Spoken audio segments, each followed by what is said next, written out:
Well, hello again. Today, I would like to talk about something that I wrote, I think it was probably about 3 or 4 years ago, and it was called The 12 Steps in a Nutshell.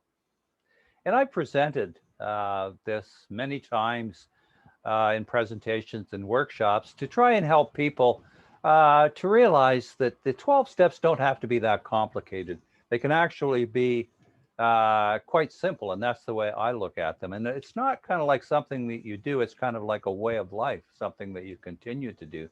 But anyway, I just want you to read you now what I wrote, uh, 12 steps in a nutshell.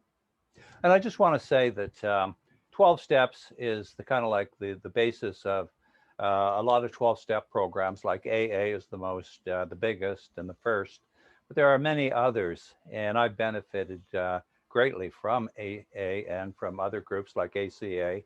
But I'm not representing those groups, but I have benefited from them. And I know millions of people have, and I've known thousands of people that I've met along the way that have benefited greatly from these programs.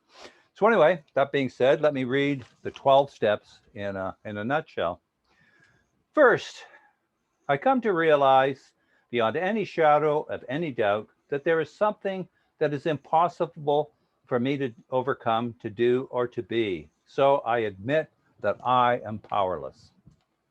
Then I ask my higher power to help me to do for me what I cannot do for myself, that which I am powerless to do on my own.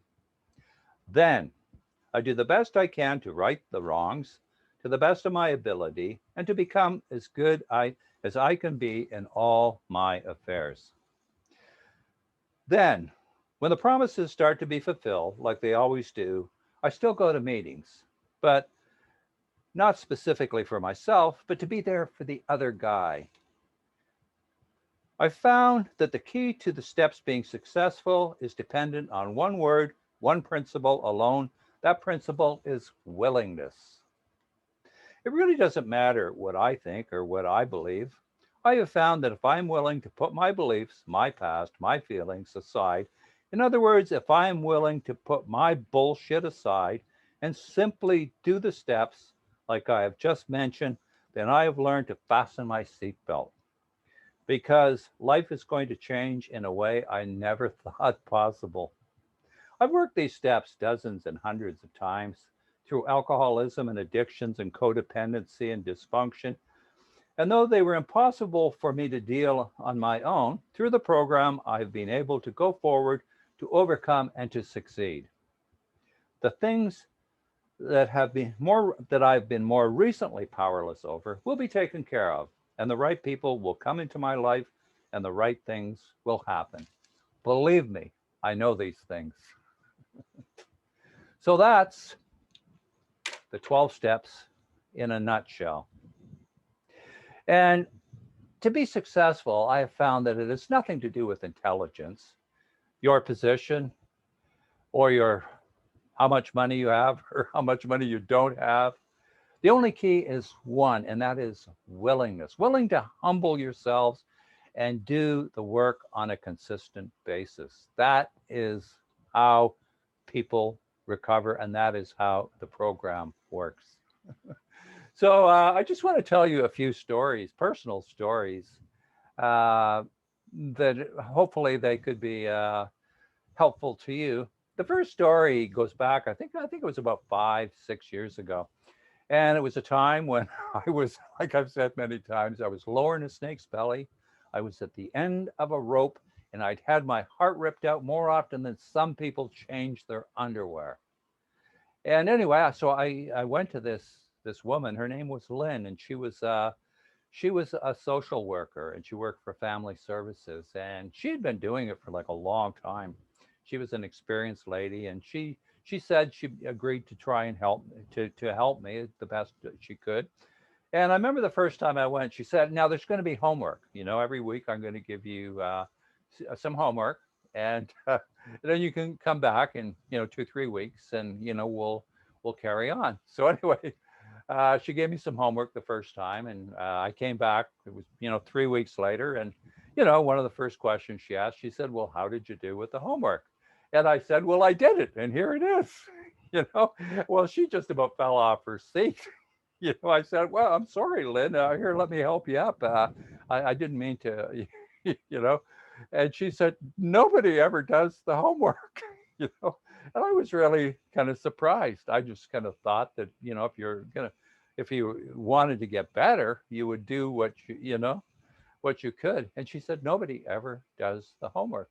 And the end of that story, I think it was about 8 months later, because I was on a path and there was other things that were happening, but I was on a path and I started getting better. And by the end of 8 months, I was kind of like soaring. And, I still had a lot to go through, but I was, getting in a good place.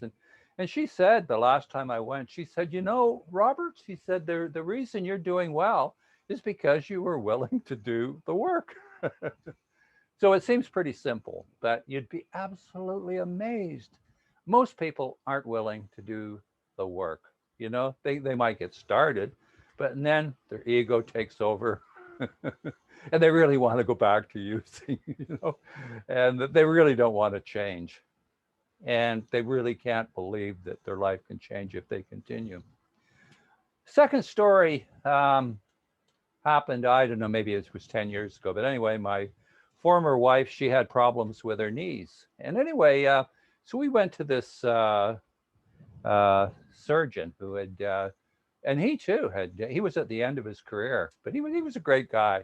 But anyway, he took a look at her knees and he told her, kind of what he thought she had to do. But he said something interesting. He said, nobody ever does what I tell them to do. Like if I say, you should lose weight, you should stop smoking, you should do some exercise, whatever it is. He said people never do. And I always thought that was so amazing because, if you had bad knees or bad health or you were dying, you think you would do something that somebody was suggesting to get better. But he said nobody ever does what he suggests they do, which I thought was so interesting, but so true and so relevant to the field that I'm dealing with, which is recovery, from addictions and codependency. But that's what I've found too. So I'm telling you stories of other people, but that's exactly what I've found, in my work in dealing with people. Third story, last story, is about that same time. I was going to another therapist, and her name was Sita, and she was with this group, men's group down on, I forget the name of the street, down at Yonge and whatever it was, down where Maple Leaf Gardens was. But anyway, she helped me incredibly, and she was the woman that really kind of kick-started me being a peer support worker. And the last time I was there, she got me to fill out this little. I went for her for about 8 months too, and she got me to fill out this little kind of questionnaire about how I found the treatment. And I said I thought it was inspirational because she was incredible. And she said to me, she said the same thing. She said, you were willing to do the work, So I think I've never been in a better place than I am now. But I think that fortunately, I was willing to do the work. And that's all that really matters. When it comes down to it, the only thing that matters so far as recovery, it doesn't matter how many books you read. It doesn't matter how many meetings you attend. It doesn't matter what you do or what you learn or what you hear. The only thing that matters is what you end up doing as a result of trying to get better, trying to recover. It's what you actually are willing to do. And remember what the prophet said. I've said this before, but the prophet said, wide is the gate and broad is the way that leads to destruction, because narrow is the way and narrow is the way that leads to success. And few there are that go in that way.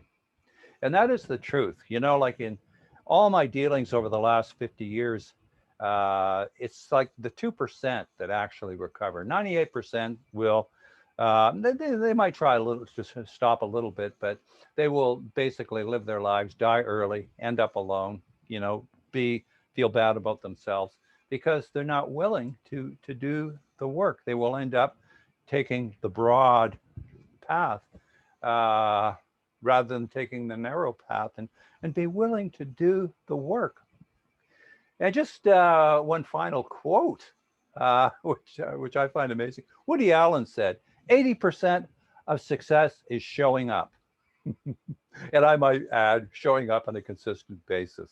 It's so true. The people that recover are the people that are willing to come to meetings, uh, good meetings that will help them recover. And that's basically how we recover. Is we can't do it alone. We need other people, but people that are willing to consistently come to these meetings, and not give up, not quit, and do the things, that they find along the way. This is something that will help you on the path.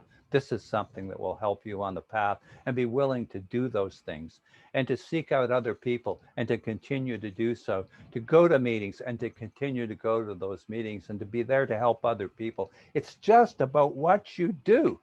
So anyway, this is just the real skinny on the 12 steps in a nutshell. But anyway, I think that I've explained this, and I've seen it work for quite a number of people. If you're willing, I mean, there's a life out there that you have no idea how good it can be. So anyway, that's the work I do now as a peer support worker. And I love what I do, and I'm here for you if you want to reach out to me. So anyway, that's it for today. We'll see you next time.